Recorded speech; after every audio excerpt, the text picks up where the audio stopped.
Hi, I'm Angela, I am Dwayne. and we are joining forces to bring you a virtual couples workshop this fall in September 17th, I believe, is our first session. It's a series of 6 Saturday afternoon sessions. And we thought we would bring up a topic that I think is central. It's a central theme to couple interactions.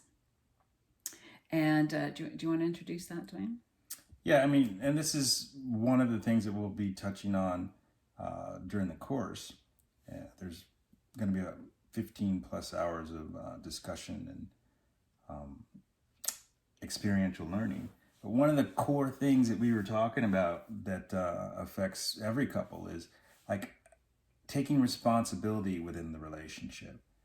And it's not, a lot of times we'll do a really good job with that when it comes to division of labor, right? When we're talking about who's taking so and so to an activity, soccer, dance, baseball, whatever it is, concert, that kind of stuff. Logistically, we'll do a good job of laying that out.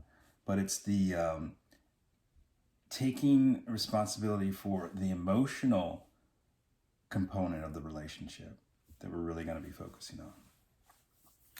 Right. So if you look at this idea of responsibility in sort of a three-tier sort of way, you can look at it as taking, what does it mean to take responsibility for yourself, then responsibility to your partner or spouse, and responsibility to the relationship. And what does that all mean and what does it look like?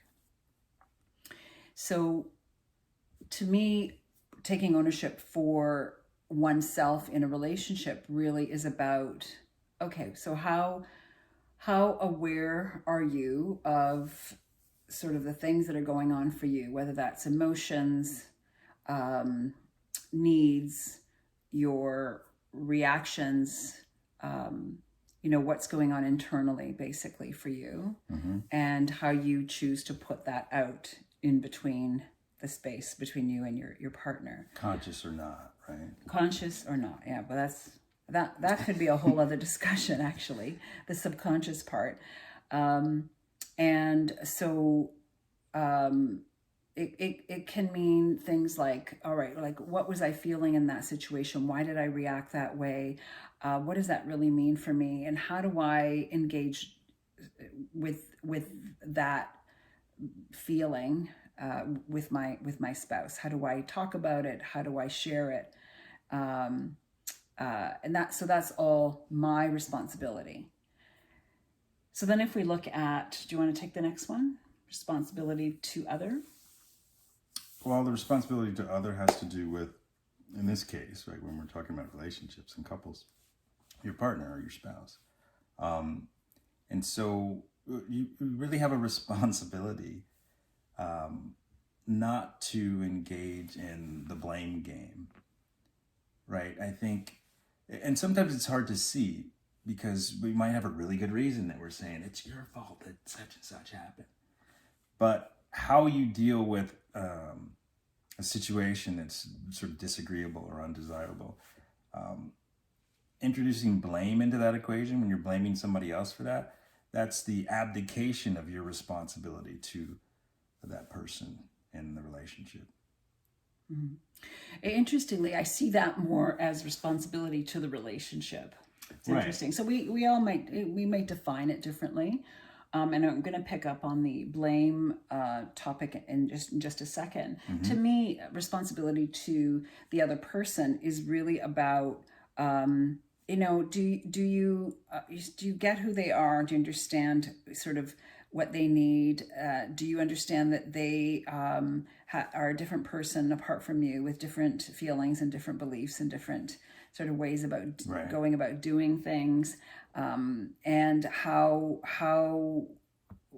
sort of willing are you to accept that there's going to be differences? It's a whole other person. I mean, you may have lots in common, but there are also differences. And sometimes we get stuck in, well, I don't understand what you're thinking or feeling. You should be thinking or feeling what I think or feel, right? Right. The should thing, right? Yeah. So really understanding your responsibility to your partner is about really getting that.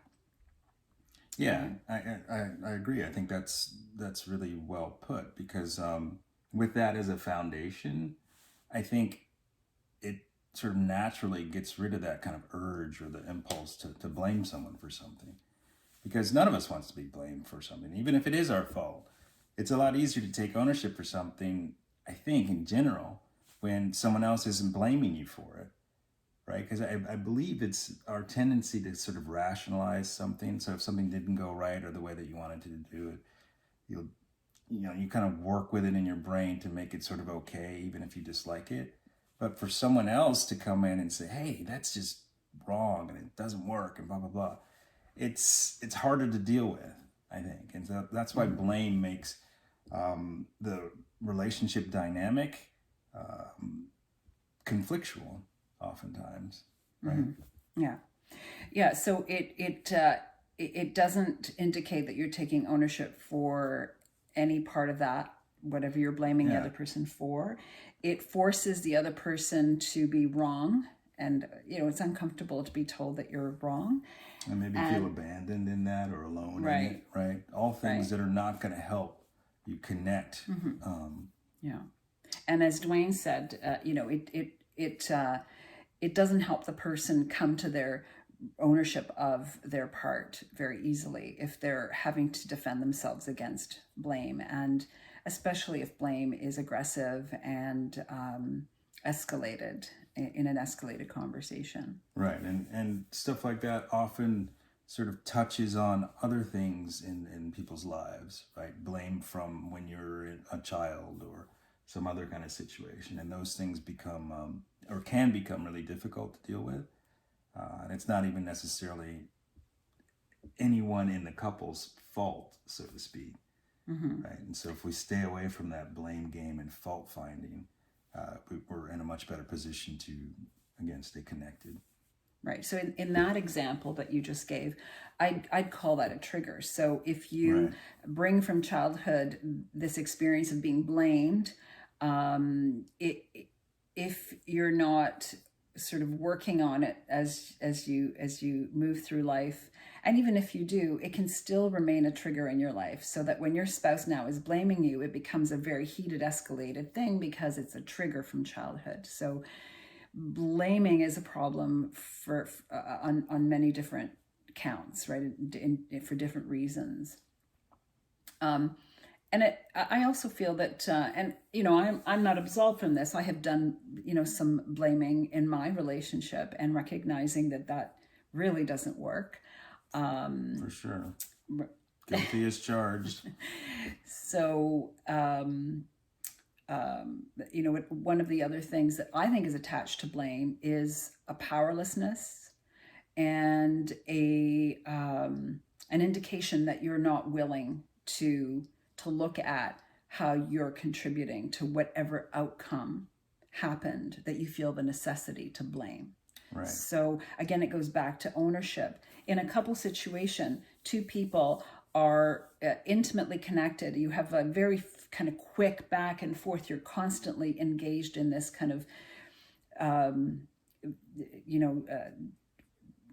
a sort of a dynamic interaction that it's hard to really tease apart exactly who did what when, and it doesn't work to say, well, and I hear this a lot, well, I wouldn't have behaved badly if you hadn't done this, that, or the other thing. Well, if you hadn't done this, that, and the other thing, I wouldn't have behaved badly. And then that's you're on the gerbil wheel, right? Absolutely. And there's no getting off. And so the best thing to do really is to just look at that and go, okay, you know what? I own my piece. I know that when I say this or when I do this, it triggers you, or I recognize that I behaved in this particular way. And you just sort of own it, mend it, repair it, and hopefully move on faster than engaging in that gerbil wheel, as Dwayne said. So yeah, because like, what alternative is there, right? There's at some point you're just gonna be spent, right? And really, mostly, we want to care and care for and take care of our partner. And so if we kind of step back from that urge to maybe put the onus on your partner and think about, okay, what is my involvement in this situation that I don't like? You'll be able to sort of express that, and both of you can sort of share that experience and come out, you know, again, I'm going to come back to that word, connected through it. A kind of something that might start off conflictually doesn't have to end up poorly.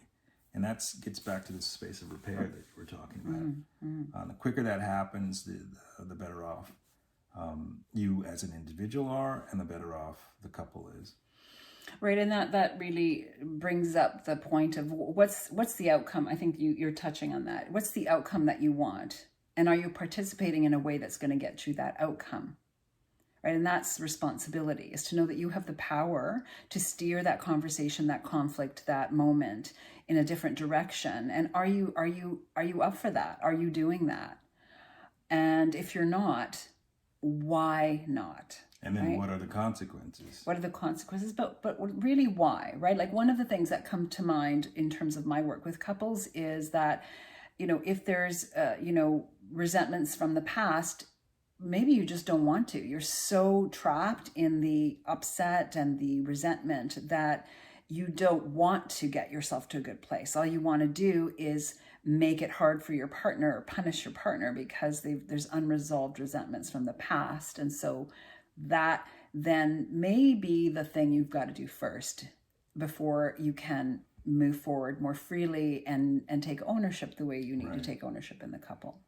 Yeah, and the first step to that, again, is the awareness piece, like understanding that for yourself and then being courageous enough to begin to express that and, address it with your partner. So that is sort of a snippet of some of the things that we're going to cover in our virtual couples workshop. If you're interested in more information, you can go to my website, www.angelacolangelocounseling.com. There you'll find some information about my work in general, but there's a tab for sort of the virtual couple workshop and some information. And as I say, if you want to register, you can do so there. Yes, registration is open. The first course is September 17th, 2 to 4:30 Eastern, and then we'll meet for 6 Saturdays beyond that. Hope to see you there. Yes. If you enjoyed this video, please like it and subscribe. And we'd like to hear from you. So if you would like to leave a comment about your experience with responsibility and blame in your own relationship, go ahead and do that. And click the link below to register for the virtual couples workshop. And thanks for watching. We'll see you soon. Hope to see you there. Bye-bye. Bye.